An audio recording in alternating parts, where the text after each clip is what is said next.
Day 2 of round 2. Back at it.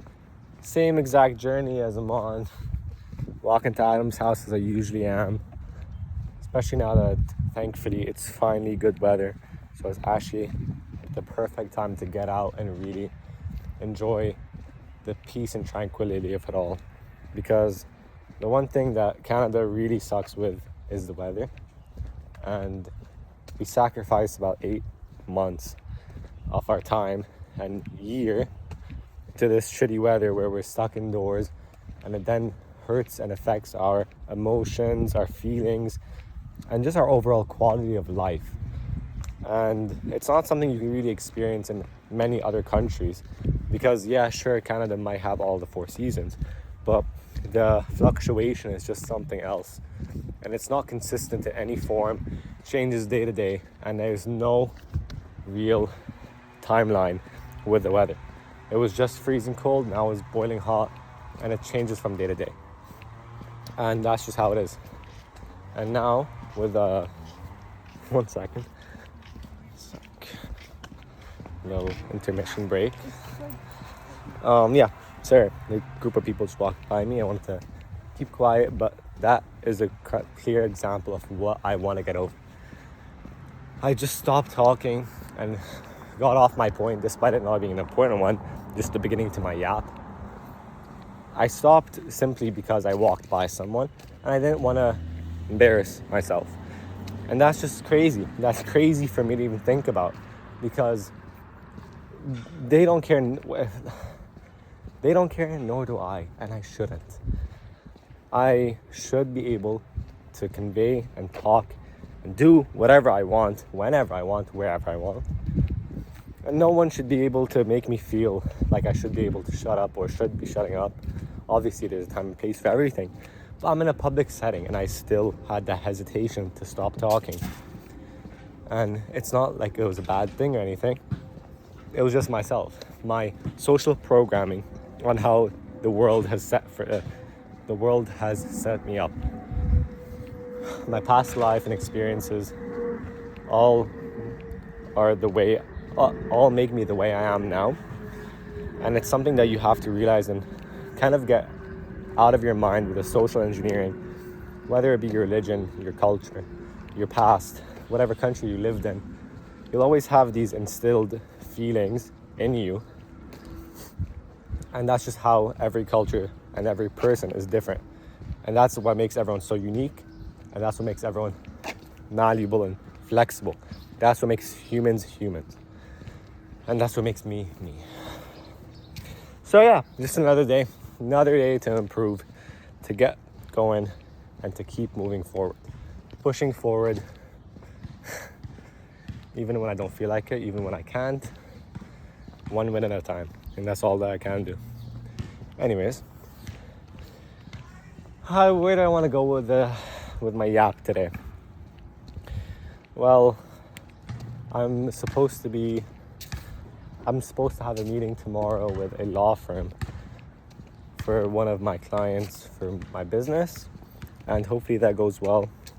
It'll be kind of a surprise for myself on how this is going because it's my first real in-person business meeting where it might outcome with a potential client. Because prior to this, it's all been theory and understanding through research, other people, and what have you.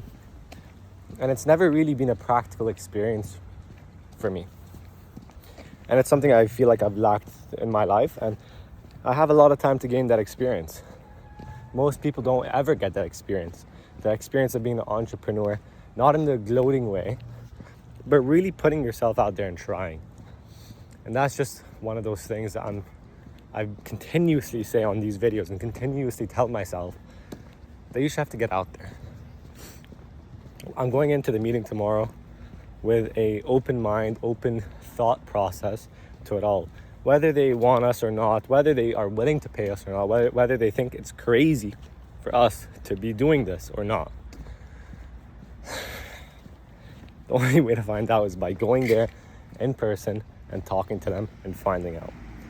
if I shy away from it, if I don't play into the fact and prepare for the occasion in all occasions, I'm just setting myself up for failure.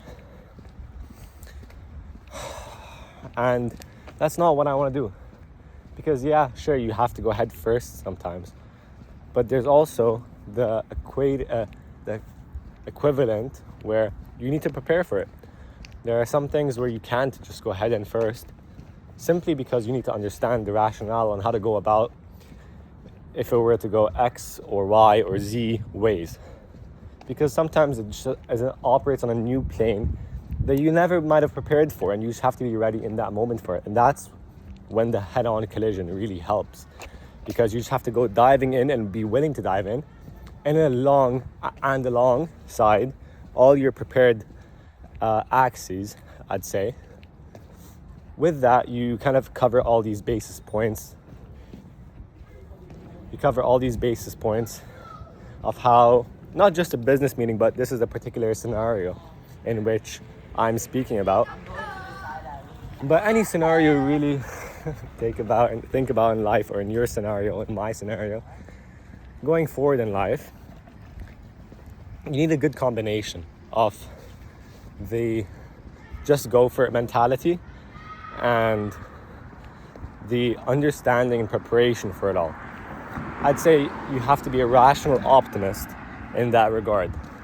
I think if I were to classify myself as an optimist, or like a half glass full, half glass empty type person, I always refer to in my own head, I am a rational optimist. I know what I can do, and despite that, I try to do what I can do. So I know what I can to do, and despite that, I try and do it. Because, yeah, sure, some things are just improbable, impossible.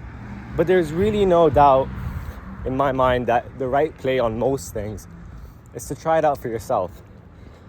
Believing in people's thought process is not the way to go. Someone might, for sure, be more successful than me in any regard of which I'm going about. But I think the true way to really go about life is to experience it yourself. You can't live vicariously through someone else and expect to understand their exact feelings and how they gained knowledge, specific knowledge. Naval Ravikant is a big person I refer to on this, because he believes that as well. And I remember looking at his work all the time, and I'm always listening to him. He's an extremely insightful person. If anyone's listening to this video, I highly recommend his podcast with Joe Rogan about like 6 years ago, I think. It's a yearly listen for me, for sure. Anyways, I have no idea where I was going with that, but I want to circle back to the point that you don't know what's going to happen 10 minutes from now, let alone a year from now. And you just have to set things in motion and allow them to occur and just bounce off them. And that's what I'm doing, especially with the Florida thing. I'm literally talking to myself here. I am going to Florida in less than 36 hours. I am going to work in Florida as a software developer. In Florida on AI systems. In Tampa, nonetheless. Like, what brought me here? Who knows what knows? The cube knows. If you know, you know. And I would have never thought this was how my year was going to be panned out.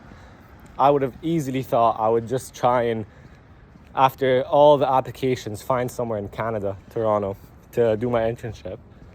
But it just so happens that I'm going to be in Tampa. And as I said in yesterday's video, it just so happens that we'll see 3 months from now, I might be back in Kuwait. And it just allows me to be able to think about all of these different timelines that I'm always thinking about continuously and always. Because I'm not fantasizing, I'm preparing. When you have these blank slates in your head on a situation that you think you're different at, because you think everything is going to happen the way you think, it's not that way. But you have to prepare for it. These crazy scenarios that you conjure in your head, whether it be a good or bad thing.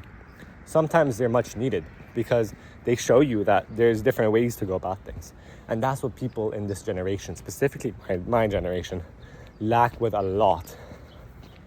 They don't see not even two sides of a story. They're not even able to hear them out.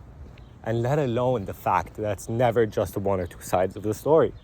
It's multiple. And there's so many sides to every story that you'll never understand. And most people in our generation, I'm assuming that people watching these videos are in their teens, 20s, or 30s. But if you're older than that, welcome. Same concepts.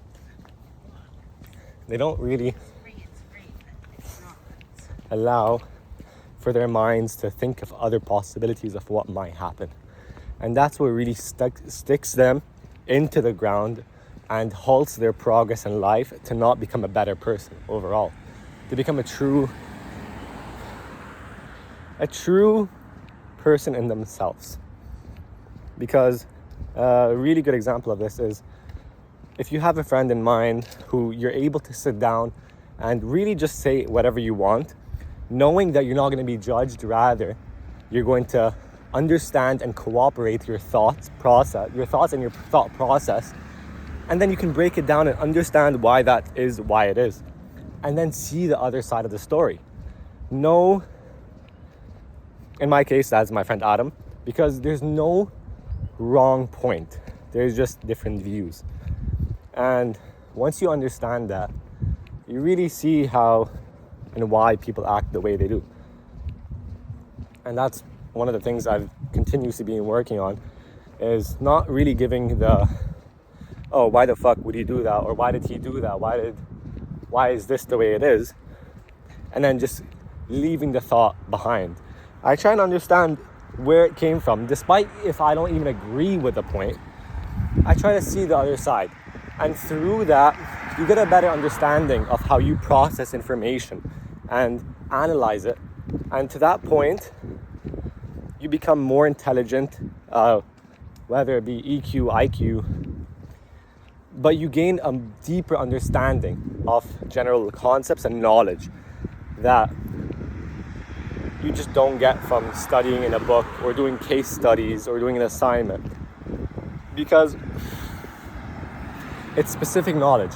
As again, it goes back to Naval, where I got this idea from, specific knowledge. If you could be taught specific knowledge in a university course, then there'd be no such thing as specific knowledge, because it's gained through experience and through life. Your specific knowledge could easily be something that could not be taught to someone else. An easy example of this would be someone who scuba dives. Stay with me here. If someone who scuba dives every day, learns how to do it, is professional at it, never really reaps benefits from it in a monetary purpose, but then one day some random person in the sea stumbles upon this treasure cave, cove, whatever, in some part of the sea which they're not able to access. Simply by you understanding and being in the place of which you have this specific knowledge of deep sea diving, they'll come to you and they'll propose you an offer. Say, if you go down and get this for me, I'll give you 50% of whatever it is. And that's just an easy example to really quantify how, if you can understand what your specific knowledge is, you can use it for your leverage. And leverage. Boys and girls, myself included. If you don't think about leverage, not just in a human capital way, but in especially in this 2026 era, where there's so much AI, there's so many resources and tools that you can use at your disposal, but you just don't do that. But people just don't choose to do that. Instead, they choose to hate on the whole concept entirely, and that's exactly what's happening now with all the professors and the universities. They can clearly see they're being booed. What losers, what failures that they're booing our evolution of humans. This is how we progress as people. I'm not saying it as in ChatGPT and Claude, but throughout history, we've never had this Alexandria library at our disposal. I'm 21, bro, and I have every single piece of information at my disposal. And what do people do with it? they shit on the people who gave it to us. People aren't willing to try. If you try, give it 2% of your effort. That's what I'm doing. I'm trying every day. And every day I understand more and more about myself and how people aren't trying. People are not trying. Instead of taking accountability and really trying to understand how the direction in which our life is going, not just in your life, but the trajectory of humanity, they try to shy away from it and give this negative connotation to improving and evolving as a species, not in the way that AI will take everyone's job, but in a way that you have to understand it. It's now become a trivial part of our life, and it's only the beginning. And what are people doing? The smart people are innovating, building, learning, and trying. And from that, they're improving themselves in more ways than one than you ever could throughout history. It's an exponential game that a lot of people don't understand even how to get into the game at that. And because they're not able to enter the game, despite it being relatively easy, I'd say, to get into the game, maybe not to excel at the game, but to get into it, they boo it. They shun it. They hate on it. And they don't want to let other people play the game. It's like, like if you're watching a sport and then say Messi has a free kick and he shoots it and it flies away from the wall and oh my god, like what the fuck, like that was so bad. Like people just hate from the sidelines and don't allow for the people trying to actually succeed, whether it be mentally, physically, emotionally, spiritually, whatever it is. There's always people in this world that aren't playing the game, that are trying to stop the game. And that's the craziest part. That's what's insane to me. People haven't even began playing this game. And I've just started. I've just began in this game of life. And people aren't older than me, younger than me. They're not even willing to hear the game out. And every person has a different game. And that's the beauty of it all. That's the beauty of it all. And they throw it away. They throw it away.